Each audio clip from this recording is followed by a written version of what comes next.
kii jërë ngeen jëf ñu ngi rafetlu seen ànd ak rajo Futurs Médias benn waxtu jot nañu jukki leen xibaar yi. Barthélémy Ngom. li ci gën a fës Benno Bokk Yaakaar tontu waa Union européenne yi sàkku ñu jëlee fi parrainage bi ci élection locale yi ñu jëm ñooñu Macky Sall yi nee nañu leen nañu yem xool moo leen fi andi woon daal xool nañ ca yem bañ a gëstu feneen wala boog ñuy nekk di càmbar leneen. ndaje gi nga xamante ni nag waa aar li ñu bokk ñoo ko woote tey jii ci ngoon coow du ci jib préfet bu Dakar autorisé na ko aar lu ñu bokk sànq lañ ci doon dajeek taskati xibaar yi ne nag du ñu tay fekk mbirum contrat pétrole yi leerul ci gëtu askan wi. Thiès askan waa xëyee tey wàcc ca mbedd ya ab doxub ñaxtu ngir rek ñaawlu viol bi ñu def ci kaw xale bu toll ci juróomi at. musique traditionnelle bi nga xamante ni daal moom lañ doon nemmeek fii ci Sénégal dafa mel ni cat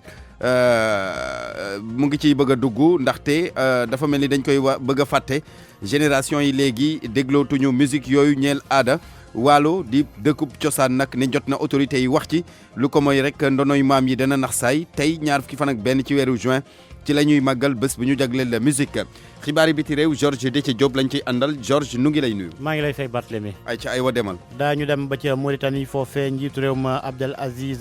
génnewul ci xelam nekkat candidat ci élection présidentielle ca Mauritanie bu ñu génnee ci bi door ëllëg loolee la xamle démb ci ab conférence de presse mu ne constitution bi terewu ko benn yoon ca Niger bi moom fukki terroriste ak juróom-ñett la ñu faat juróom ñu def leen ay prisonniers ci wetu frontière beeg Mali loolee amoon ci ab opération bi nga xamante ne l'armée bu Niger ak soldaaru France ak itam ci njàppaleeg Amérique la amee ci Algérie moom fukk ak juróom-ñetteelu ajuma manifestation tey ci suba ay ndaw yu bëri ñu teg leen loxo ci wetu grand poste fi nga xamante ne fa la ñuy faral di daje. yaatal gi ci kanam Georges Déthié Diop tàggat yaram Coupe d'Afrique bi niki tey jii la ñu koy tàmbali Égypte mi koy daloo mooy ubbi bal bi moom ak waa Zimbabwe Sénégal dimanche lay football ñoom ak waa Zambie daañu ci ànd ak Malal Junior Diagne ci xibaar yi ñeel kan boobule.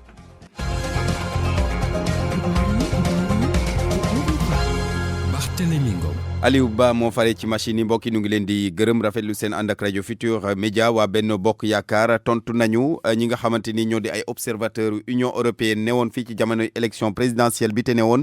daal fa ñu jëlee fii parrainage bi ci élection locale yi ñu jëm ñoom nag ñooñu Macky Sall yooyu nde nee nañ waa Union européenne nañu yem xool daal élection moo leen fi andi woon xool nañ ñante yem te bañ a gëstu feneen ñoom nag dañu jàpp ne recommandation boobu nga xamante ni Union européenne def nañu ko daal loolee xel mënu ko nangu secrétariat exécutif bu Benno Bokk Yaakaar sànq lañ ci doon dajek taskatu xibaar yi Momar Samb bokk ci ñoom ñu teewlu kook Mohamed Ali Mouba. moom mission européenne boobu nan la mën a defee ay dictal yoo xam ne li mu aju mooy askan wi seen bopp waxtaane mbir yi ba xam fan la ñuy taxaw te loolu jotagul. kon li ñu war a wax mooy wax dëgg yàlla Union européenne bu ñu ko gërëmee sant ko ci liggéey bu muy def wax ko ne nag loolu du mbiram loolu du wareefam loolu du wàllam loolu wàllu la waa Sénégal seen bopp ndax Sénégal moom na boppam ci lu wér. am na loo xam ne du ko jéggaane am na loo xam ne du ko able am na loo xam ne du ko maye moo di parrainage boobu bu ñu ko fàttaloo depuis 1991 mu ngi dox ci réew mi ñu koy wax parrainage citoyen li amoon kañ mooy dañ ko yemale woon ci candidat indépendant yi waaye ba ñu seetloo ba gis seetantal mbir mi ñu yaatal ko képp ku bëgg a bokk ci élection yi nga taxaw ci parrainage boobu loolu bu ñu demee ba wote ko ci assemblée nationale du këralu ndaw askan wi lépp lu mën a xew luy dindi loolu di koy dëgëral wala li koy soppi ci ñooñu la war a jógee ñi xam ne ñoo seq lii dialogue politique bi te général Niang di ko liggéey di leen ci jiite ñu ngi waxtaane loolu te dinañ ko waxtaane ci seen mbir yi ñu war a waxtaane la bokk kon kañ yaa xayti kooku dañ ko bàyyi ñooña waaye Union européenne amu ci lu mu war a. mu nekkoon Momar Samb bokk ci Benno Bokk Yaakaar juróomi simili moo bootu ci benn waxtu. ak RFM kumpa jeex na. rassemblement bi aar li ñu bokk woote tey ji ci ngoon préfet bu Dakar nangul na leen ko daal dina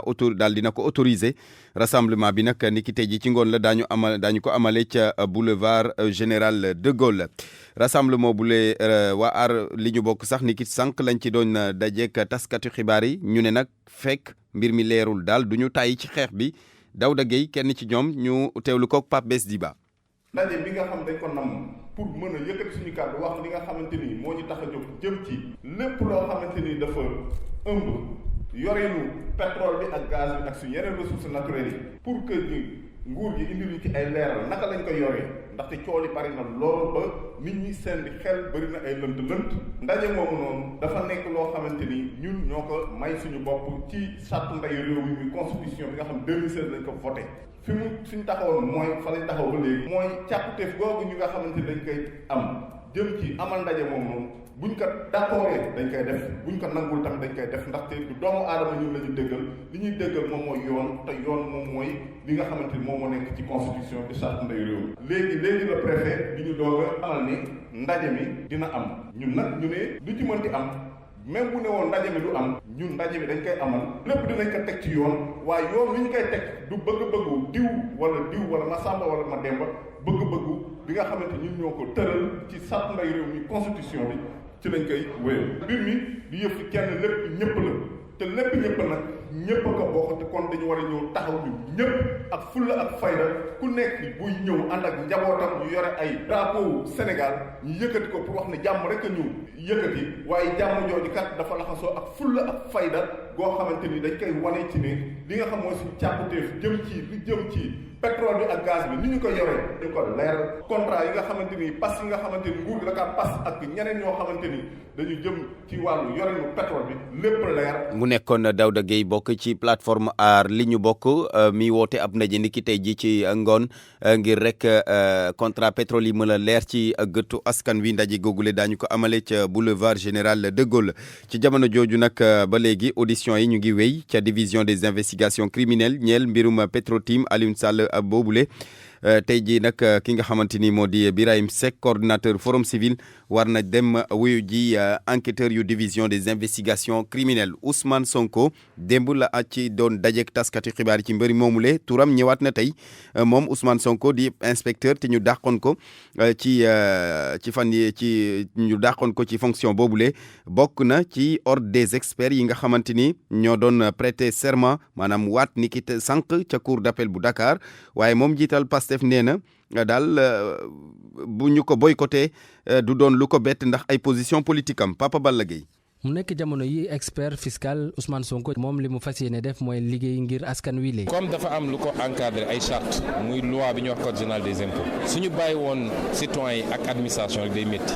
ci la ñu ne nag ni ñu amee ay avocats yi nga xam ne ci loi générale ñoom ñooy défendre citoyen bi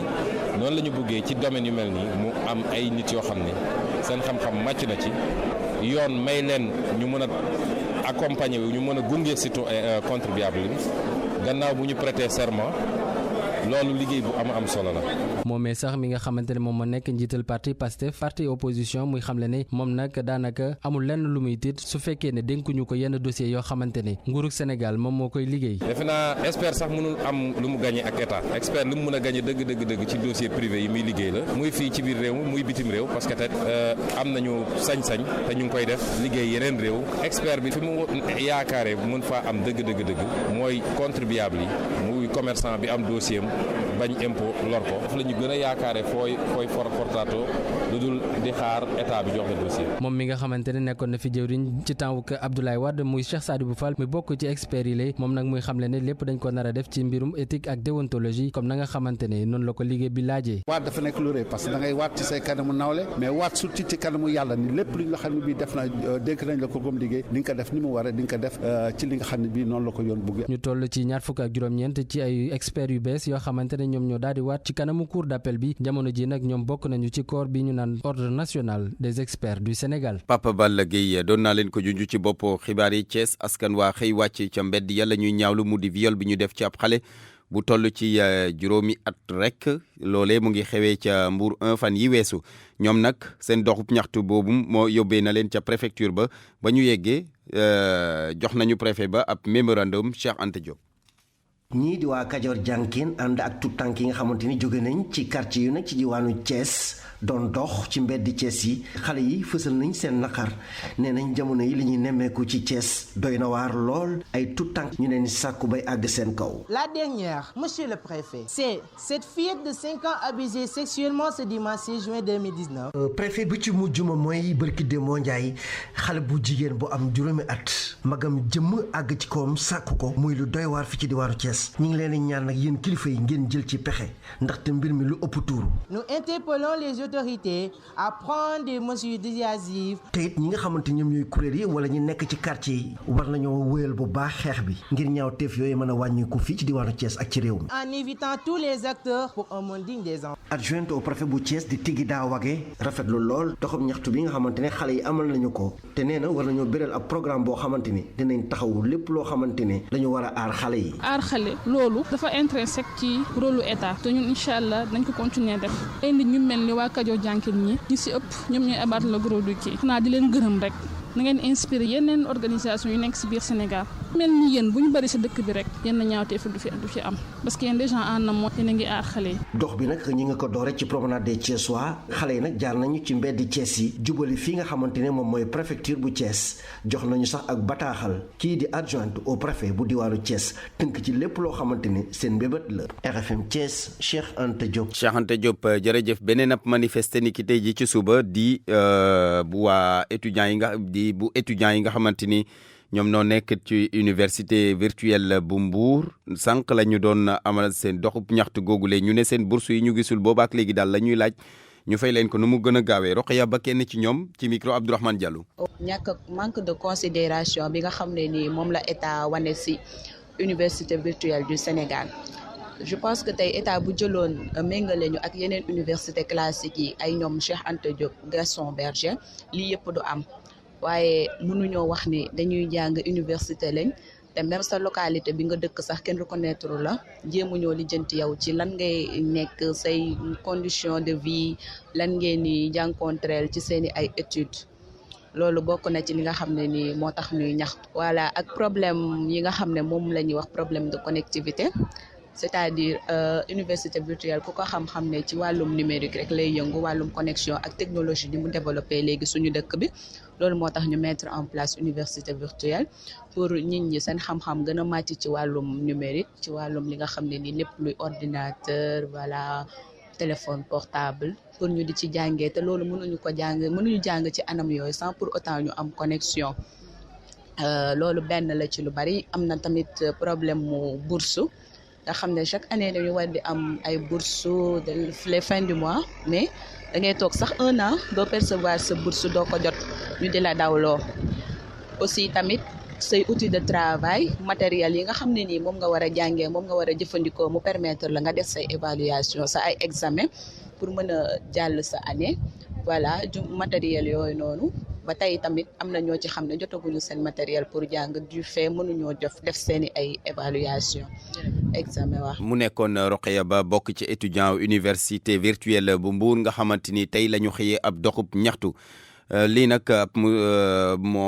lii nag xewee ca Missirah Wadène dëkk la bu nekk ci département bu Koungheul ay defkatu ñaawteef ñoo dugg ci benn këru douanier daal di fa yóbbu lu toll ci 2 millions. xaalis boobu la ñu fekk ca biir kër ga ne ko bu xeet yóbbu waaye nag ñoom jotuñoo daw ndaxte gendarmerie jàpp na lañ ñu wax ci xibaar bi nga xamante ne xibaar bu nar a neex la liggéeykat wala boog saisonnier yu Sonacos yu Diourbel ki nga xamante ni moo di directeur général ba di Modou Diagne Fada gannaaw ba mu fa demee nee na leen danañ leen recruter fii léegi njeexitalu at mi waaye day fekk ñu teg ko ci soxlay usine bi. moom nag Modou Diagne Fada yemu ca ndaxte nee na am na yeneen juróom-ñeenti unité yoo nga xamante ni dañuy yëngu ci wàllu dëwlin yoo xamante ni ñu ngi leen di xaarandi fii ci Sénégal fii léegi lu dootul yàgg Babacar Diouf. directeur Sonacos bu bees bi dafa bëgg jàppale ñi nga xamante ni ñoom ñoo nekk ci boîte bi di ci liggéey. fan yii bi may soog a toog amoon na usine bu nekk dañ fa préparoon juróom-benni nit ñu nga xam dañ leen waroon jël yaakaar naa ñoon jël nañ leen ba léegi ay permanent lañu dañ jël ci saisonniers yi parce que saisonniers yi dañu bari ci biir usines yi fii boo dem fii 300 nangam 400 nangam ñoom ñëpp ay saisonniers lañu 6 mois 7 mois 11 mois ñu nga xam ne yàgg nañ fi 83 84 def nañ fi 30 ans 35 ans de saisonniers dañu gis ne loolu tamit il faut que petit à petit nu seet nu ko mënu ko absorber moo tax ñu ne opération boobu ñu defoon incha allah daañu ko reprendre avant fekk at mi di jeex. lii di usine bi tamit war nañ koo xoolaat ndaxte moom nee na am nay unité yoo xam ne nii dinañ nal dëwlin gi war nañ fay egg si balaa at mi jeex. investir ci outil de production bi lu am solo la dinañ ko def jënd ay machines yu bees jënd ay pièces de rechange jënd ay def ay installation yu bees. Diourbel li usine bi rëy yëpp xolli gerte rek la mën wante fi mu nekk nii directeur bi nee na dinañ tàmbaliwaat yeneen liggéey yi ngi fi doon def yëpp ci lu néew. Diourbel RFM Babacar Diouf. pour man RFM mooy rajo di gaaw ci xibaar yu wóor. RFM xibaar yu wóor te wóor. musique traditionnelle dafa mel ni càcc gi mu amoon wàññeeku na lool bu deñul sax ndaxte génération yi léegi daal déglootuñu musique yooyu ñeel wàllum aada wàllu nag dëkk la bu nga xamante ni dëkku cosaan la moom lam ca gis nee na daal autorité yi ñoo ci war a jóg lu ko mooy ndonoy maam yi daal da mën na fa jaaree nax saay tey la ñuy màggal tey ñaar fukki fan ak benn ci weeru juin ci la ñuy màggal bés bu ñu jagleel musique ñu àndi ceek Mamadou Diagne. dama dégg benn waykat bu mag bu wax way bu yeetuwul diglewul ay naxe mbaay la. si diggante wayu caada ak wayu léegi ñoom ñi lee tànn nañu. waaw man de musique traditionnelle bi moom ëpp yitte daal. man de lu si ëpp musique traditionnelle bi laay déglu. bëgg-bëgg bi ñu am si wayu caada li ko waral bu ñu sukkandikoo si kii di Moustapha Ndiaye ak Lamine Bayla mooy message yi nga xam ne way yooyu daan naka véhiculer. musique boobu ñi ko doon def dafa am luñ ci doon dugal parce que liñ ci doon wax waxuñu rek pour wax mais dañ doon wax pour yeete. ndax boo xoolee musique traditionnelle bi moom mooy ëpp lu muy indi ay message yoo xamante ne dana lay xamal dana lay yee dana lay yar. bu ñu sukkandikoo si kii di Moustapha Ndiaye di professeur histoire ak géographie mi nga xam ne génération bi lee dañu war a xool si ku mel ni waykat bii di Youssou Ndour. damay jël ku mel ne Youssou Ndour bon kooku yeetekat la parce que li muy wax aussi bay léegi heure boo déglu musique am rek am na loo ci mën a jàng rythme bi am na loo ci mën téye mais également wax ji aussi am na loo ci mën a jàpp. ñoom ñi la sax ñi ngi ñaan si waykat yi lee ñu daal di wàññi li nga xam ne mooy xumbaay bi te gën a xoolaat seen musique bi lee xam ne si wàllu message amul dara lu si nekk. jeune génération bi kanang ji moo bare daal kanang ji wax ji aussi xëy na daañu wax nii rek mais li ci ëpp bon le rythme est là mun nga ko fecc xëy na mun nga ci yëngatu mais li nga ciy jëlee du bare. léegi musique bi xumba na lool bare na xumba na lool mais en général booy déglu woy yi dañuy jël benn affaire bu ñàkk fayda waaye da tëgg ko tëgg bu neex xale yi topp si mais parole bi du tekki dara quoi. ñoom ñi lee daal nañuy profité si fête musique bi lee daal di ñaan autorités yi ñu gën a joxaat gëdd lii nga xam ne mooy musique fii si Waalo ba musique boobu daal di dellu fa mu nekkoon. Mamadou Diagne Richard Toll ngir rajo Futur Média. Mamadou Diagne jërëjëf Georges musique aada moom xam nga ko. Yandé Codou moom mooy daal. ñoom Yandé Codou ñoom Kumba Ndiouk Ndiaye. moo ñooñu gars yi xamuñ leen. waaw ak ñooñu noonu yu yàgg ñi nga xamante ne ñoo nekkoon Sorano. waaw. war nañ ko kii daal. am na solo musique cosaan. Ngoné ñun bokk ñu ci yooyu de. non ñoom Mari Ngoné sax peut-être. xëy na genre tradi moderne lañ ko mën a jàppee. ndax ay mbilim la ñuy woy ak yooyu noonu. suñu maam ji xaar waay. waaw xaar waay ma jàgga moom. parenthèse la woon ci bés bi ñu jagleel wàllum musique bi Aliou Ba jërëjëf. RFM bitim réew Georges ñu jëm ca Mauritanie ak président ba fa di Abdel Aziz moom nee na nag app na ñëwaat ngir rek jiitewaat réew ma. ci élection yi nga xamante nag moo am ëllëg foofu ca Mauritanie du ca bokk ndax mënut a def toppalante ñetti mandat waaye teewul ne yokk na ci ne du moom mooy jàppale ki fi nekkoon njiital l'armée ba di général Mohamed Ould Ghazouani moom Mohamed Ould Abdel Aziz yokk ci ne nag dara terewu ko nekkaat ab candidat bu fekkee ne gën nañ ci élection bi nga xamante ne moom la ñu dëgmal yooyu kaddu mu ngi ko yëkki ci ab janoo bi mu doon amal ak taskatu xibaar yi ñu déglu ko moom Mohamed Ould Abdel Aziz ci micro Mohamed Diop. Je ne sais pas ce qui va arriver dans 5 ans, dans 10 ans, dans 15 ans. xaw ma nag li nar a xew fileek juróom fukk ba fukki at ak juróom waaye xam naa ne dara mënuma tere ma posé sama candidature benn bés. constitution bi daa leer ci loolu moo xam ku ko bëgg a xoolaat wala saytu teg si yoon tëral li mu tere mooy président bu bëgg a présenté waat président la wax ne mënta wuti 3e mandat fekk nag mu ne président article bi daa leer nañ ku nekk président lay tere man su ma jógee ci nguur gi nekkatuma président kon loolu leer na bu dee nag man wax dëgg xaw ma lu nar a xewal dëgg. Mohamed Ould Abdel Aziz nekk ba jamono ji njiitu réew Mauritanie Barthélémy Ngom ma fàttali ko rek élection présidentielle ba ca Mauritanie ëllëg samedi la. si samedi bi lay doon xeex bi ñuy xeex wàllum terrorisme Georges Déthié Diop rawatina ca Niger armée bu France ak it bu Amérique dugal nañ ci seen loxo. ab opération la yeneen ni l'armée bokk ci bu France ak ci njàppalek Amérique ñoo def boobee opération ci wetu frontière ba ak Mali. RFI xamal ñu ne te jëlee xibaar googu sax ci yenn kilifa yi foofu ca Niger ni ratissage boobee tax na ba ñu faat ñu rey lu toll ci fukk ak juróom-ñetti terroriste teg loxo ña ca xaw bëri ñu ngi leen jàppe sax ni juróom lañ mu di bu njëkk nag force Barkhane bi def ay opération yu ni mel ànd ceeg l'armée bu Niger ak ci njàppaleg Amérique. ñu dem ci Algérie nga xamante ni ay ajuma ju nekk ñu manifester tey am na ñuñ fa tegati loxo. mu di fukk ak juróom-ñetteelu ajuma ji nga xamante ne ñu ngi ko fay manifester foofu ca Algérie joxoñ baaraamu tuuma ñi nga xamante ne ñoo di régime ba tey ci suba nag police teg na loxo ay ndaw yu bëri ci wetu grande poste fi nga xamante ne foofu la ñuy faral di daje. Salimata Aw Georges ñëwagul de. Salimata Aw addu ci li nga xamante ne mooy xew foofu ca Algérie bi nga xamante ne boobu la Bouteflika jógee ba léegi laata Bouteflika di fa jógee sax la manifestation yi commencé foofu ajuma ju nekk nag ñuy faral di daje ca wetu grande poste tey nekk fukk ak juróom-ñetteelu vendredi de manifestation foofu tey ci suba nag waa police teg nañ loxo lu toll ci ñaar fukki gone wala ñaar fukki ndaw yi nga xamante ne nag kenn gisul woon sax ñoom yor nañ pancarte wala lu ni mel. dañ koy jeexalee Barthélemy ak France foofee ab tremblement de terre moo fa am tey ci suba fi ñu woowee Grand Ouest séisme bi nag ñu ngi ko xayma ci 5,2 ñu ngi ko nemmeeku ci diggante Bretagne ak Aquitaine kenn nee nañ nag amul dégâts yi nga xamante ne nemmeeku nañ ko foofa. jërëjëf Georges Déthié Diop. RFM nit yi yéenekaay yi. Active Long Paris, le spécialiste des traitements de cheveux avec les laboratoires Labomed. La gamme junior xale yi dañu war a toppatoo seen karaw bu baax. Active Long Paris dafa defal xale yi seen gamme mu am shampoing démêlant kit junior am tamit pommade junior waaye it la gamme Active Long adulte, le shampoing karité, jojoba, coco, résine et aussi le kit adulte super régular, les ampoules pour la longueur, résine et démêlant. te nag bu leen fàtte les masques Active Long Paris. yéen ñëpp yéen a ngi koy jëndee en gros ci 33 822 99 17 wala 77 815 20 20. Active Long Paris, nos cheveux, nos héritages.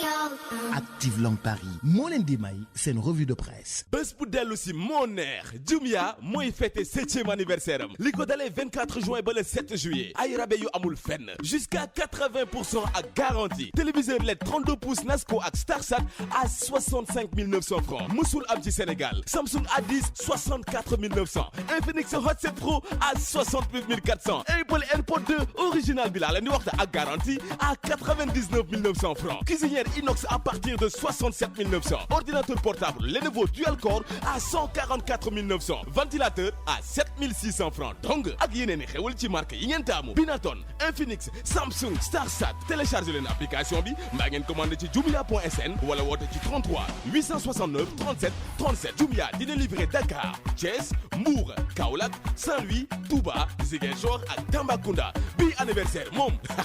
gagné rek. Jumia.sn site e-commerce leader moo leen di may seen revue de presse. ñu dalal Mamadou Mohamed Ndiaye. jërë ngeen jëf Ousmane Sonko samañati na ko wàccal leen mu di Macky Sall ak rakk ja Aliou Sall Sud Quotidien nañu njiital Pastef gi di Ousmane Sonko da doon conférence de presse démb ci ngoon dellu na buum ca boy ba wax na ci coowal pétrole bi ba ne gër géex nee na waxtu wi waroon naa fekk ñu folli Macky Sall jële ci moom ndombal tànku président de la République ba noppi nag dem atte ko ndax i wor dafa wor askan wi ngandi maami wor haute trahison la leen wor Ousmane Sonko ne Macky Sall dañu ko fal mu taxaw wàcc ci kanamu askan wi ne dana yor réewum Sénégal ci njub ci anam wu sell te loolee lépp dara la ci deful Sonko ne ginnaaw Macky Sall nanguuta demal boppam li fi sës nag moo di askan wi yëpp jóg teg ko pression la seene kay nañu moom Ousmane Sonko day xaw ma kan waaye moom teg na Macky Sall ak Aliou Sall pression bu rëy mi ngi leen di ñaq-ñaqal loolook loolu nee na Macky Sall ak rakk ja Aliou Sall gàngooruk malfaiteur économique lañu ay sàcc lañu ay njublang lañu kii di Macky Sall moom dafa wor askanu Sénégal dañu ko war a yóbbu ci yoon toppee koy wor mu di haute trahison ci xët mu njëkku la Tribune mu di ñu fa wax ne Macky Sall des ko war a juger ngir haute trahison. Direct Info nañu ca conférence de presse ba woon démb moom Ousmane Sonko ñett la fa tooge woon mu di El Hadji Amidou Kassé Macky Sall ko nguuram ak Serigne Bassirou Gueye procureur de la République ñoom ñett ñëpp nag ku ci nekk dégg nga sa baaxu maam ca ndaje ma Ousmane Sonko ne nguur gi li ñuy jéem moo di bëgg a fekk fenn wu ne weng ñuy seet nañu ko saale Sénégal fukki millions yi doomi aadama ak juróom ñoo fi yeewoo waaye ñi teg loxo ci pétrole bi matuñu fukk loolee lépp nag dañu ko war a leeral. Direct Info nañu Ousmane Sonko dem na bay xamle démb ne bi coowal pétrole bi kalaatee ci réew mi ak léegi bari na ay kilifa yu nekk fii ci réewum Sénégal ñemeetuñoo teg seen tànk États-Unis. L'Observateur nañu Ousmane Sonko nee na askanu Sénégal bu ñu may Macky Sall dara na ñëpp jëkk ñu manifester dëkkee ko ba keroog Macky Sall di nangoo jël rakk ja Aliou Sall di ko jébbal yoon ngir mu def ci la war keneen ku xëy di def waru garam. L'Observateur nee nañu moo di Pierre Goudiaby Atepa ne moom architecte bi ma nga woon démb ca division investigation criminelle ñu ko doon déglu ci mbirum Petrotim bi mu génnee ci loxoy alkaati diggi ci la xamle ne mbirum pétrole bi ñuy wax moom Pierre Goudiaby Atepa taqewu ci laalewu ci la Sénégal Atepa kitaabu fa ne moom musuta lekk 15 francs timis ki ñu naan lekk nag lekkul xaalisu francs timis di Aliou Sall El Hadji Amidou Kassé mi ne Aliou Sall encaissé na journal Les Échos nee nañu El Hadji Kassé waxati na leneen nee na caisse dépôt et consignation gi Aliou Sall jiite bi Macky Sall di jël Aliou Sall di ko def directeur général ba booba dafa sësoon dañu ko tàncoon loolee rek la Macky Sall mënoon a def Le Quotidien nañu ministre El Hadji Amidou Kassé conseiller en communication ca présidence de la République leeral na yuq maanaam mbóot yi tax ba tey ji Aliou Sall doon directeur général bu caisse dépôt et consignation El Hadji Kassé nee na pression bi moo bare woon ci kaw Macky Sall ba tax président Macky Sall jël CDC jox ko Aliou Sall enquête dina kay nañu warook réeroo gi am ci communication bu gouvernement bi ci mbirum pétrole bi loolee moo yéeme ne El Hadji Kassé ba mu waxee la muy wax ca TV5 ba dëggal téeméeri million ak ñeent fukk ak juróom-benn yu franc timis wersel Aliou Sall ci compte Agritrans Yakham Mbaye mi directeur général bu yéene kay bii di La Soleil doon nit ku bokk ci APR amul lu mu yàkkul El Hadji Kassé ne dem na ba naan El Hadji Kassé ab jaam la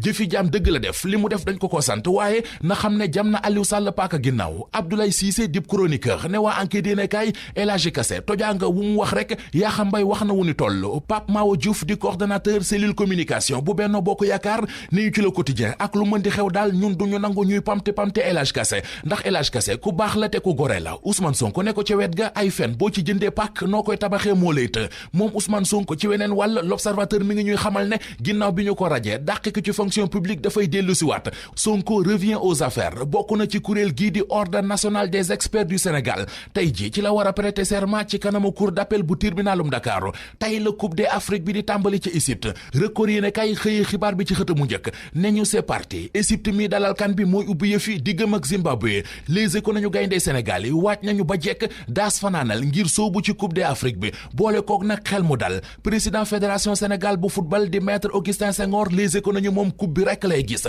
ñu gis ci xët mu njëkk L'Observateur kàdduy nit ñu ràññee lool ci footballu Afrique bokk na ci football katu Burkina Faso bii di Jonathan Pitropa mi ngi wax naan ci kan bii ci la Sadio Mané mën a wane mooy kan dëgg-dëgg. Active Long Paris, nos cheveux, nos héritages. Active Long Paris moo leen di may seen revue de presse. Jumia.sn site e-commerce leader ak promo anniversaire am bi gën a mag si at bi di ko dalee 24 juin ba le 7 juillet moo leen doon may seen revue de presse. jërë ngeen jëf jërëjëf Mamadou Mohamed Ndiaye mbokk yi jaa ngeen jëf fii la ñuy yem ak yéen ci xibaar yi dafa pàttali ci li ci gënoon a fës benn bokk yaakaar tontu waa Union européenne yi sàkku ñu jëlee fi parrainage bi rawatina ci élection locale yi ñu jëm ñooñu Macky Sall yi nag nee nañu leen ñu yem xool moo leen fi andi woon daal xool nañu nañ ca yem bu ñu gëstu feneen ndaje gi nga xamante ni waa aar lu nu bokk woote nañu ko niki tey ji ci ngoon préfet bu Dakar autorisé na ko nangul na leen ko aar li ñu bokk sànq lañ ci doon dajeek taskati xibaar yi ne nag duñu tàyyi fekk mbir mi leerul mbirum pétrole bi leerul ci gëtu askan wi Thiès askan waa xëyee tey wàcc ca mbedd ya ab doxub ñaxtu ngir ñaawlu viol bi ñu def ci kaw xale bu jigéen bu toll ci juróomi at musique traditionnelle càcc gi mu amoon dafa mel ni mu ngi wàññeeku wala boog sax jóge na fi génération yi seetlu gi moo di génération yi léegi déglootuñu musique yooyu du ñeel yëngu ci wàllum aada waalo dëkkub cosaan la ñu ne nag autorités yi ñoo ci war a jóg lu ko mooy ndonoy maam yi dana fa jaar nax saay tey ñaar fukki fan ak benn ci weeru juin ci la ñuy màggal bés bu ñu jagleel wàllub musique mu doonoon xibaar yi Barthélémy Ngom doon leen ko jukkil Aliou Ba ci machine yi mbokki ñu ngi leen di ñaanal jàmm te di ko sàkku ci yéen way leen di ànd ak programme rajo Futur Média ñu jebal kàddu gi Malal ñu ngi laa nuyu di la fay Alaaji Bart xibaaru kan bi sifflet bi tey ci ngoon lay jib buy boori 20h jotee acca aywa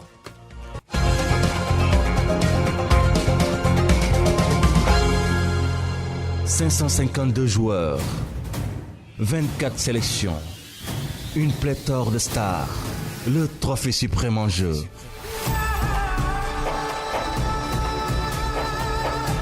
Les Lions du Sénégal à la chasse chez les pharaons d'Égypte. Sadio Mané et sa bande arriveront-ils à grimper au sommet de la pyramide? Mentalement, je suis au top, physiquement, je suis au top. La RFM vous dit tout. Sadio Mané, le petit crochet,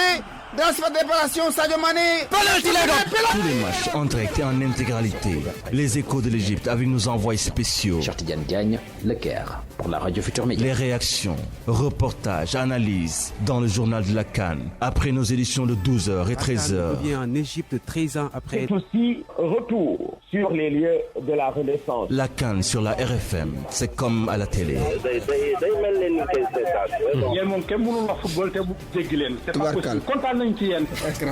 Mission accomplie kontaan naa ci yow Diagne ah gone lu dik waaye ma nga nuy daan maa la wax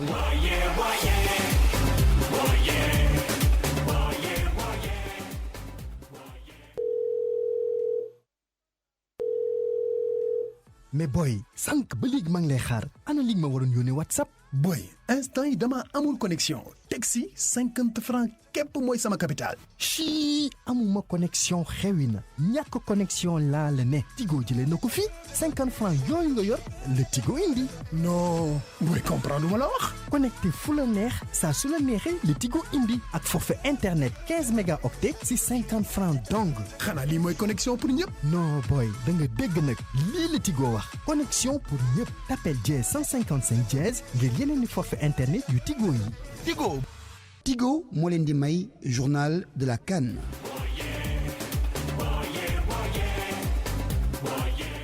jangeen jëf ñu daal di kon nuyuwaat leen am mbégte ànd ak yéen ci journal de la CAN nu dooree kon boobile journal de la CAN ak jongante tey bi nga xam ne nag mooy tijji googile Coupe d'Afrique des Nations ca Égypte lañu ko amalee Égypte bi nga xam ne mooy réew mi ëpp la mu gagné googee jongante gagné na ko juróom-ñaari yoon ci ñett yoo xam ne da ko tegale te saa su organisé xew ma ca dëkkam googee ñaare dafay jafe lool nu gagné ko fa ñoom nag tey dinañu laaleeg waa Zimbabwe googa amoon na sax ay jalti ca équipe ga ndax suwar yi dañu laaj ay koppar ak yu mel noona ba woon sax ni buñ leen joxul comme duñu suwe gile match tey ci ngoon waaye fédération bu ñuy dénk wàllu Zimbabwe def na communiqué démb ci guddi ni daal waxtaan nañu ba fi mu toll nii gone yi dinañu fubali googee match wàllu koppar itam ña ngay dajalaatu ca réew ma luñ leen kon dampé ngir coow la fay waaye ndax jongante la wu yomb si waa Égypte yooya donte ñoom ñoo di favori kii di Victor Diagne nekkoon ancien international bu Sénégal nee na déet donte Égypte mooy favori waaye Zimbabwe itam du ñeexum ñebbe. bu fekkee ne dañu xool uniquement si ñaari dëkk yi dañ naan Égypte day gagné mais toujours en général Égypte day raté son premier match même coupe du monde bi passé aussi ils ont été battus dañ leen gagné te pourtant ñu bëri xalaatuñu woon loolu mais ñoom dañuy jouer à domicile muy benn ils ont de très bons joueurs ay joueurs yu mag ku mel ni Mohamed Salah ñooñu nga xam ne dañu am lu ñu war a mën a apporter un plus ci équipe bi mais derrière aussi des fois ay réalités socio-économiques wala culturelles mën nañ jouer en faveur des Zimbabwéens seen dëkk neexul trop c'est très difficile ñoom pour ñu neexal ko xëj na en général lu bëri day jaare ci sport bi pour mu mën a nekk ci dëkk alors est-ce que loolu mi ngi seen xel ba tey jii nii ñu war a entre guillemets créer exploit l'avenir nous en dira plus mais je crois que nu mu mënti demee tey du nekk match bu yomb ni pour égyptiens yi ni pour aussi zimbabwéens yi. ñu daal di kon jàll léegi ci bile Coupe d'Afrique ba léegi ñan ñoo di favori Sénégal gars yi ne mbër la moo xam ni faw ñu jàpp ko ca googale lim ci ñi nga xam ne mënees na noo njort ni mën nañu gagné yëf yi waaye Sénégal ak kan la gars yi def ca googale ëmb tontu li ak ndond ko ci reportage ga mu def moom donga ko foofee ca banlieue bu Ndakaaru Abdoulaye Diop ñu fekk ko ci kesk buy jaay ay journal muy waxtaan nag ak i xaritam ci ndorteelu Coupe d'Afrique des Nations bi moom la mu jàpp moo di fi mu toll nii nag amatul dara ci lu ñu war a jiixi jaaxa mbaa sax nag di ca xel ñaar Sénégal leer na ni nag moom mooy équipe favorite bu bile compétition. am nañu tout on a tout pour gagner lu équipe di am pour gagner am nañ ko si suñu qualité joueur yi ci la basé wu xam ni ñii dinañ dem kenn du leen tey moo yow final la jëm. Makumba Mbaye moom neneen la daal di gisee la mu jàpp nag mooy kuy àddu jëmale nag ci équipe bi nga xamante ne nii moo gën a noppi ngir daal di jël coupe bi da ngaa war a wax nag lu daal di yendu maanaa. boo dégloo entraîneur yi Gabon bi am na ñu naan Sénégal mooy équipe bi gën a dëgër ci équipe yi waaye bu ñu nelaw parce que ñu ni ko seqal surtout pays bi organisé muy Égypte pays football la lu dara moytu la ñu Nigéria Maroc Algérie benn bu ci nekk jël nga coupe d'Afrique au moins une fois te Sénégal jëlu ko ba nëgëñ. góor gi Omar Sey moom it nu ni mel na daal di gisee la mu gis moo di waxtu wi tembe ci Afrique équipe bu ci nekk am ngay feema ki ngalaju yu la may nga mën a dëggal sa bopp ci terrain bi. ñoom ñëpp a tolloo doole kenn mënul kenn ndax léegi football bi dëkkatul fenn Égypte mu nga xam ne doon ko fekk dëkkam ba pare mu jël ko 7 fois kooku moom kenn mënu ko ci génn Cameroun bu ko jël daaw kooku it kenn mënu ko ci génn te Sénégal toujours nu boole ko ci favori mais toujours gàcce mu doon nag ñaar fukki équipe ak ñeent yoo xamante ni ku ci nekk da nga dem ba jeex ngir rek ca mujjantal la nga mën a daal dee teg loxo gile coupe Ndongo Ka Pikine RFM. Ndongo ñu daal di léegi nag waxtaanee équipe nationale bu Sénégal gi nag yegg nañu ca jàmm ca moomile dëkk di Caire ca réewum Égypte ñii nag di waa fédération nee nañ daal fu mu toll nii lépp ci ni muy doxee dal na seen xel président fédération bi jot na séq ak waxtaan ak Soda Thiam. ñaari fan des Sénégal dugg ci li nga xam ne moom moo di 32e édition Coupe d'Afrique des Nations président fédération sénégalaise bu football di maître Augustin Senghor di ñu xamal ni jël nañu lépp lu war ngir équipe nationale bi mën a am campagne bu baax. bu ñu xoolee depuis bi ñu dooree préparation bi fële ca Dakar lépp jaar na yoon dem nañu fële ca Espagne liggéey nañ fa liggéey bu takku ñëw nañu fii Ismailia joué match amical bi nga xam ne yàlla may nañ si équipe bi ndam depuis ñetti fan. ñu ngi fii ci Caire ci complexe boo xam ne complexe bu baax la ñoo xam ne sax mën nañ ne ngëneel la parce que fu ñu dal dara sorewul stade bi sorewul suñu dalukaay sorewul ak terrain entraînement bi def naa lépp yemb na ci wàllu matukaay yi ñu doon jël itam defe naa bu ñu xoolee bu baax depuis Dakar gisuñu benn jafe-jafe état bi def na kantalaay kattanam pour accompagner ñun fédération itam ñu ngi accompagner am nañu yaakaar naal dina mën a may ñu dugg ci compétition bi ci anam yu jekk waaye gën ci sori tamit mujjantal gi loolu moo ci am solo. moom maître Augustin Senghor nag xamal nañu ne favori waruñu ko wax benn yoon jëmale ci Sénégal waaye nag ñaan na yàlla Sénégal dem fu sori ba sax jël li nga xam ne moom moo di trophée bi. dugg ba ci bu jekk après nga dem kale ay quart de finale gisul njëriñ li ñu bëgg a amaana compétition bu bees la ak 24 équipes mooy bu ñu jéggee ba dem 8e finale ñu mën a xal la yoon di uti finale bi parce que compétition bi li ñu si am yéene mooy mu nekk guléet Sénégal egg finale encore ba pare gagné trophée bi parce que mosul am loolu. Sénégal nag dina jouer matcham gu njëkk ni ki dimanche gi digganteem ak Tanzanie lay doon Soda Thiam fii ci Caire Égypte Radio Futur Média. Soda Thiam jërëjëf ñu daal di wéy ba léegi ci wàllu xabaar yooyu le gayndey Sénégal itam bu ñu sukkandiku ci directeur technique national bi fàkk nu maytondiku seen bopp bu ñu jàkkaarloog waa Tanzanie ak waa Kenya ndax ñaari équipe yooyu donte dañ leen jàppee équipe yu ndaw ci bile poule waaye équipe la yoo xam ni duñu dikkee duñu rek ñaar de seen bopp nii maa ngi nii rendi ma dañuy jaay lu seer seen bopp loolu nag mooy gis-gisu Mayacine Mar waxtaan na ak Cheikh Tidiane Diagne. Tanzanie ak Kenya ndax ñoom ñoo di équipe yu ndaw yi ci groupe bu Sénégal directeur technique national di Mayacine Mar nee na déet ndax moom lu mu jàpp ni moo di ñaari équipe yooyu de bu ñu xasee ba ñëw fii c'est parce que am na lu ñu mën. xam nga équipe yi moom di nga am toujours ay informations ci ñoom parce que à travers effectivement yenn logiciels yi comme ay MSAT ak yooyu quoi. donc daanaka li ñu ci am solo mooy xam profil équipe bi ak éléments yi ko composé effectivement pour avoir une idée de leur force de leur faiblesse je pense que loolu déjà am nañ ko quoi mais li am solo pour important ñun mooy li nga xam ne ñun moom la ñuy wax a def. respecté bi nga xamante ni respecté nañ ko seen adversaire yooyu de encadrement technique bu Sénégal def na kéem kattanam ngir fexe na mu amee ay information ngir mën a jàmbarloog yooyu équipe yi nga xamante ni war nañoo mën a créer surprise ci groupe bi ci kàddu Mayacine Mar. football amul dara lu yomb je pense que il faut quand même ñun ñu nekk ci position bu nga xam ne que ni respect la ñu war a am vis-à-vis ñi nga xam ne ñoo composé poule bi il est clair que c'est vrai que boo jëlee hiérarchie am na hiérarchie ci lépp mais hiérarchie du ça veut pas dire que effectivement que ñi nekk ci suuf effectivement que da ngay ñëw rek gësam leen dem. ci dimanche gi fi nii ci Caire diggante Sénégal ak Tanzanie Sadio Mané du ko fekkee waaye pour Mayacine Mar loolu dañu ko war a fàtte bañ a dépendre rek ci kii di Sadio Mané. li ñuy joué sans Sadio Mané quand même bariwul mais je pense que bu amee aussi def naa benn yoon la ou ñaar yoon la en tout cas mais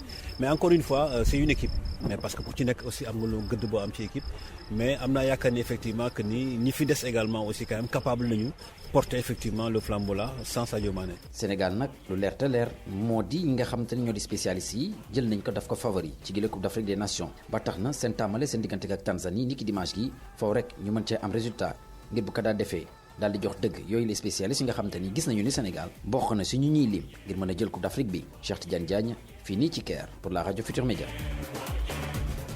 Cheikh Tidiane Diagne match yi kon jàppale ni 19h ak la ñuy daal di jël antenne bi bu tegalee fukki minutes ak juróom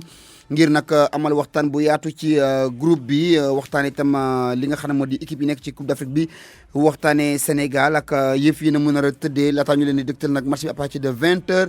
ñu fàttali ni RFM dina leen dégtal ci lu amul benn jalti Coupe d'Afrique bi yëpp li koy dooree ca ba muy jeex ba yàlla may tal ak bakkan ngir ngeen mën ko déglu nag mu wuyoog nan nuy bàkkee ñaare RFM ça s'écoute ça se voit. nu tëj ëtt wi ak waxtaan bu ñu seq ak Abdoulaye Diaw ci bokkub Sénégal ci Coupe d'Afrique 2008 ca Ghana la woon commencé ak tamale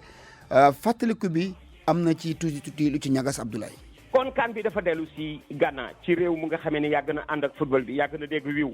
Real Madrid ci boppam dem na fa jouer fa loolu yàgg na jouer fa ba jël fa défaite. waaw un jour le Real Madrid a été battu les années 50 4-3 foofu ci Ghana booba temps footballeur yu mag yi ña nga fa doorekat yi ñoom Oseko Fi ci ñoom Mohamed Bolo ñoom Abdourazak ñoom Adolphe Armand Opoku Enti ba léegi tur yaa ngi ci suñu bopp Tony Bafo ak Tony Yeboah. alors groupe Sénégal ci diggante Tamale ak Accra groupe bu Sénégal donc moom mi ngi nekk Tamale. Sénégal nekk ci ak Angola Tunisie ak Afrique du Sud groupe Sénégal bi miin ngeen ko léegi Tony Silva moo nekk ak yeneen ñaari gardien ñu ñett à savoir Cheikh Tidiane Ndiaye ak Bouna Koundoul défense bi ngeen am ci Habib Beye Abdoulaye Diagne Faye Lamine Diatta Ibou Faye Souleymane Diawara Guiran Ndao Adama Sarr Ibrahima Sonko ak Moustapha Bayal Sall les milieux de terrain Pape Bouba Diop Diomansy Kamara Pape Malick Ba Frédéric Mendy ak Ousmane Ndoye attaquant yi di Henri Camara di El Hadji Diouf Pape Waygo Ndiaye Babacar Gueye Mamadou Niang Pape Modou Sougou Henri Kasperzak moo di entraîneur bi c'est un franco-polonais bu joué d'ailleurs coupe du monde de football ak équipe bu Pologne bi adjoint di Lamine Ndiaye. Sénégal door matcham le mercredi 23 janvier ci Coupe d'Afrique bi nga xam ni fële la ca Ghana mu am Tunisie ñu xam que d'ailleurs tunisiens yi ñooy marqué très tôt à la 9e minute par Issam Diaban Bayal Sall daal di égaliser ci tir bu sore avant ñuy mi-temps ci noonu équipe bu Sénégal bi ci taxawaay bu jekk daal di war a mën a conforter son avance. El Hadji Diouf Henri Camara Diomansy Kamara et Mamadou Niang di def lu mel ni que Kirama Tunisie d'ailleurs dana égaliser waat à la 83e minute moom Tunisie alors que booba temps yaakaaroon nañ ni match bi jeex na ci noonu équipe bu Sénégal bi avait repris l'avantage par Diomansy Kamara sur une action de Henri Camara. Alors ci noonu Tunisie égalisé moom it à la 83e minute qui un tir de très loin pour surprendre ce tir de très loin Tony Silva. Finalement ñu mujjee 2 buts partout à la grande déception bien entendu de tout le monde. Équipe bu Sénégal bi ci diggante bi mu am ci Angola keroog jooju le Sénégal jël defetam bi gën a rëy ci Coupe d'Afrique. Sénégal jëkk dugal pourtant par Diagne Faye mais Angola réagir avec Manoucho équipe bu Angola bi marqué 2 buts de Manoucho. Flavio marqué le 3e but. Ci histoire ñu retenir c'était la première fois que dans une phase finale de Coupe d'Afrique des Nations Sénégal jël 3 buts ci benn match. Henri Kasperzak entraîneur bi démissionné Mbaye Ndoye le président de la fédération sénégalaise de football daal di woo ministre bi yëgal ko jamono jooju ministre bi moo di Issa Mbaye Samb ministre des sports ci li nga xam ni Henri Casper Zak def na ko muy vraiment trahison di lâcheté te kat ak ku nga xam ni mbin na Afrique ci noonu la Lamine Ndiaye daal di jël commande yi te Casper Zak ba mu defee loolu dafa dem yoonam Sénégal porté wuñu ko sax plainte demuñu TAS demuñu au comité olympique ci nekk lu nga xamee ni Sénégal dañuy faral léeg-léeg di sofental trop. Alors presque éliminé, le Sénégal doit jouer son troisième match contre ce troisième match de l'Afrique du Sud. Lamine Ndiaye daal di réaménager Bouna Koundoul dugg si remplacer Tony. Ibou Faye moom tamit va faire ses débuts au poste de latéral gauche. Lamine Diatta revient comme défenseur. Malick Ba est aussi à l'entrejeu de l'équipe du Sénégal ci wetu Bayal Sall ak Pape Bouba Diop. Diomansy Kamara, Modou Sougou ñoom tamit dugg nañu tout comme Pape Waygo Ndiaye